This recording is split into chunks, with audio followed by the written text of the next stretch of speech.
আসসালামু আলাইকুম, সবাই কেমন আছো? নিশ্চয়ই ভালো আছো, আমিও ভালো আছি। বাগানে চলে আসছি সকালবেলা।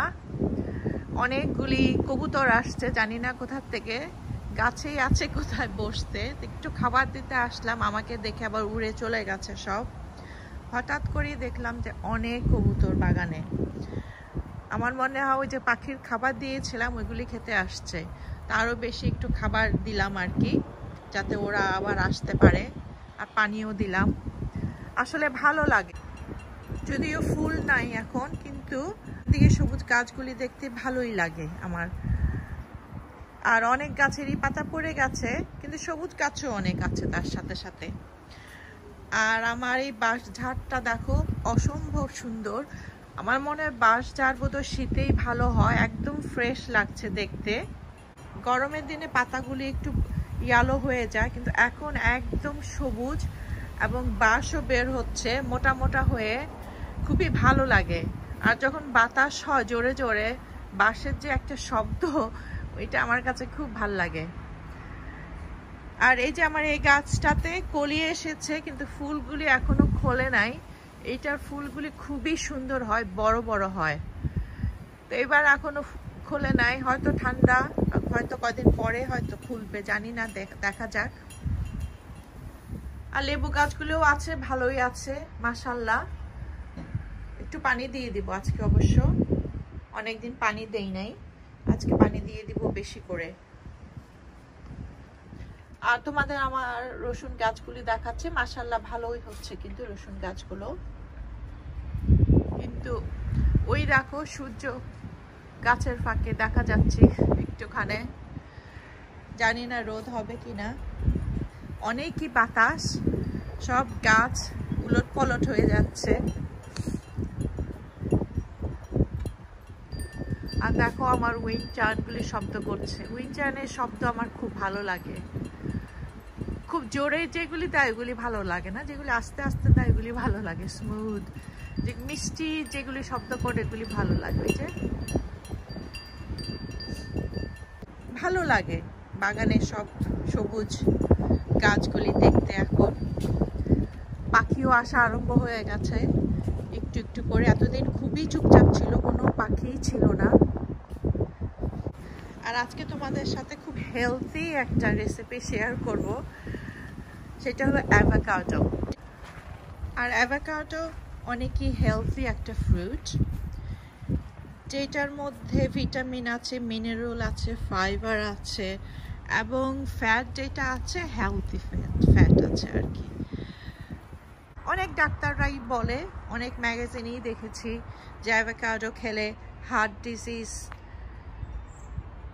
কন্ট্রোল থাকে এবং ক্যান্সার কন্ট্রোল থাকে, এবং কোলেস্টেরলও হেল্প করে আর কি লো করতে। অ্যাভোকাডো অনেক ফ্যাটি একটা ফ্রুট, কিন্তু এই ফ্যাটটা আমাদের জন্য ভালো। যারা ডায়েট করছো তাদের রোজ অ্যাভোকাডো না খাওয়াই ভালো, সপ্তাহে 2 দিন খাওয়াই ইনাফ। অ্যাভোকাডোর অনেক রেসিপি আমি করি, আমার কাছে ভালো লাগে। আমি ব্রেকফাস্টেও খাই, আবার লাঞ্চেও খাই অনেক সময়। তো আজকে সিম্পল একটা রেসিপি তোমাদের সাথে শেয়ার করব। এই গাছটা দেখো, আমার এই গাছের পাতাটা খুবই ভালো লাগে। আর এটা কিন্তু সারা বছরই এই কালার থাকে, গ্রিন, একদম সুন্দর একটা গ্রিন কালার। হেলদি গাছ এই গাছটা। আর আমার এজেলিয়া, এইটা অনেক বছরের পুরানা। এই গাছটা আমার প্রায় 14 বছর হবে।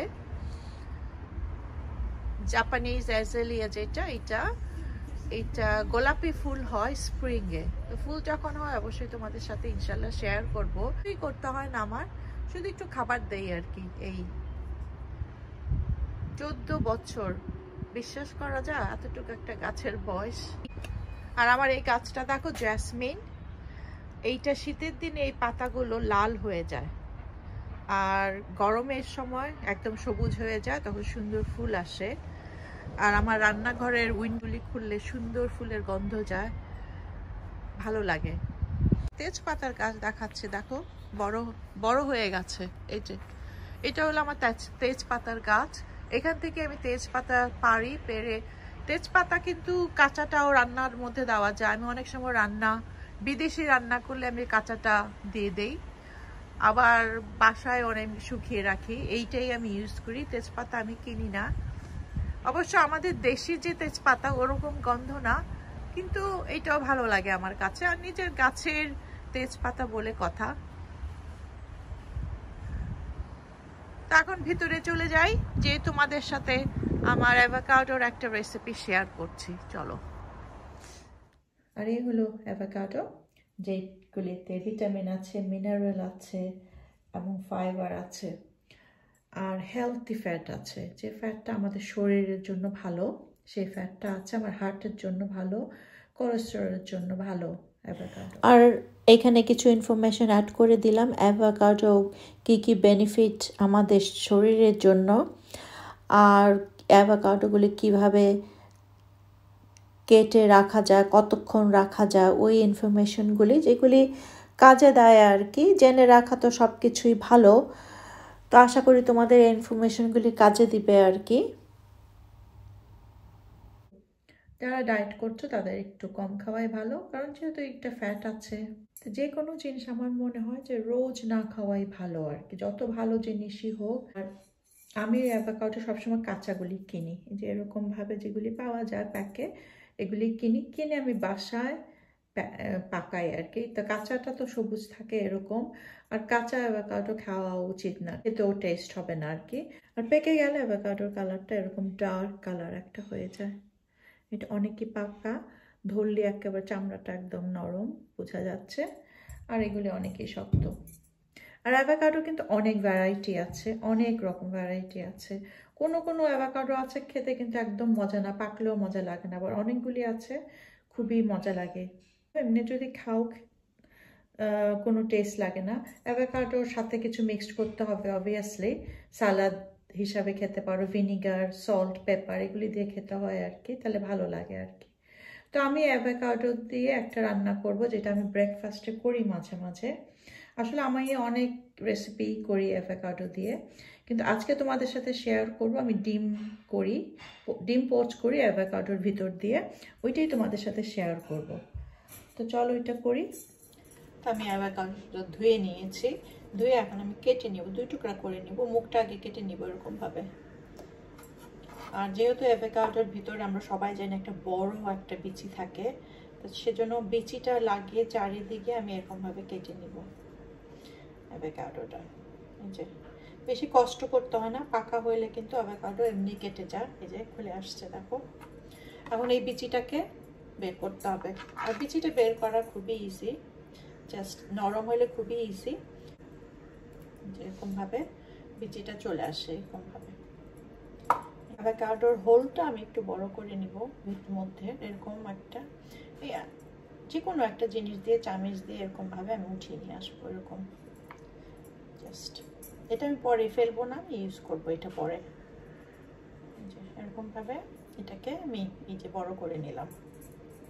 তো এই তো এরকমভাবে করে নিচ্ছে দুইটাই। এখন আমি এটা রান্না করব।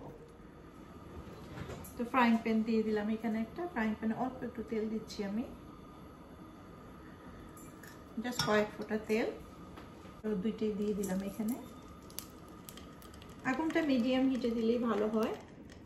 তো আমি এখানে ডিম ভেঙে নিয়েছি, একটা নিয়েছি, তো আমি দুইটাই দিব। আমি এমনি আলাদা করে দিয়ে দিচ্ছি ডিম এরকমভাবে, এটা তো দিয়ে দিচ্ছি এরকমভাবে দিয়ে এটাকে এখন ঢেকে রেখে দিব। যখন এটা একটু হয়ে যাবে তখন এটাকে উল্টিয়ে দিব আমি।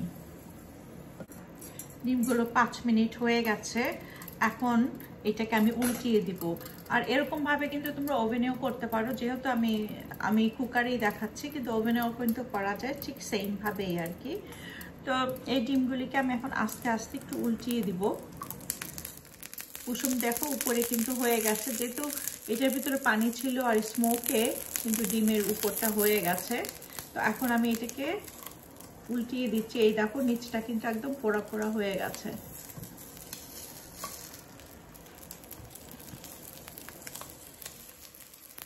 এরকম ভাবে আরেক 2-3 মিনিট এরকম ভাবে রাখবো আমি। তখন ডিমটা হয়ে গেছে আমার,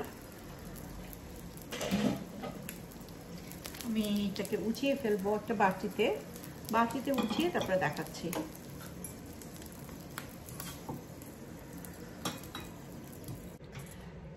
তো এই তো আমার এটা হয়ে গেছে। পেপার দিয়ে দিব, যতক্ষণ যদি পেপার চাও তোমরা পেপার দিয়ে দিবে, একটু লবণও দিয়ে দিব। এটা কেটে রেখেছিলাম, এটাও নিয়ে আসছি, এটাও দিয়ে দিলাম। আর সল্ট অ্যান্ড পেপার তো আছেই। যদি কুসুমটা নরম চাও তাহলে উল্টিয়ে দিও না, এরকমভাবেই ফ্রাইং প্যানে সোজাভাবেই রেখেও ঢাকনা দিয়ে, তাহলে নরম থাকবে আর কি। তো আমি নরম খুব একটা খাই না, সবসময় একটু শক্তই খাই, সেজন্য আমি উল্টিয়ে দিয়েছি আর কি। তো জানি না তোমাদের কেমন লেগেছে। আমি অবশ্য অনেক অ্যাভোকাডো রেসিপি করি, ভবিষ্যতে আরও শেয়ার করবো ইনশাল্লাহ। আর হ্যাঁ, তোমাদের অনেক থ্যাংক ইউ আমাকে সাপোর্ট করার জন্য, আমাকে সাবস্ক্রাইব করার জন্য। আর যারা এখনও সাবস্ক্রাইব করোনি প্লিজ সাবস্ক্রাইব করে দিও। আর যারা নতুন বন্ধুরা আসছো, তোমরা সাবস্ক্রাইব করছো, ভিডিওটা দেখে নিও, তারপরে সাবস্ক্রাইব করো, কারণ আগে সাবস্ক্রাইব করলে কিন্তু এটা কাউন্ট হয় না, তখন সেটা আনসাবস্ক্রাইব হয়ে যায়। তো আজকের মতো ভিডিওটা এখানেই শেষ করছি। তোমরা যে যেখানেই থাকো ভালো থাকো, সুস্থ থাকো, অনেক দোয়া রইল তোমাদের জন্য। আল্লাহ হাফেজ।